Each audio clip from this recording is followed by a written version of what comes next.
Today's recipe is more a useful one than a tasty one.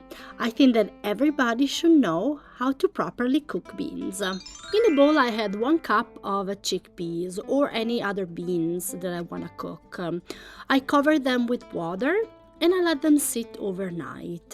By absorbing the water, the chickpeas will change in color and size. Now it's just time to drain them and cook them. To speed up the process, I use the pressure cooker, but if you don't have it, you can use a pot on the stove and cook them on low for about 90 minutes or until tender. After covering the chickpeas with water, I am going to start the machines. I am going to place the lid on it and I am going to cook them on high for 10 minutes. After 10 minutes, I release the steam from the pressure cooker and this is the final result. Before draining the chickpeas, I do save some of the chickpea water, so it's gonna help me to preserve the chickpeas in the fridge.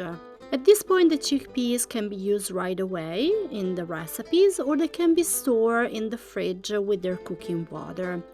The cooking water is called aquafaba and it's an important ingredient in the vegan community because it helps to become a substitute of the eggs. I cover the chickpeas completely with their water and then I just cover them with the lid and place them in the fridge.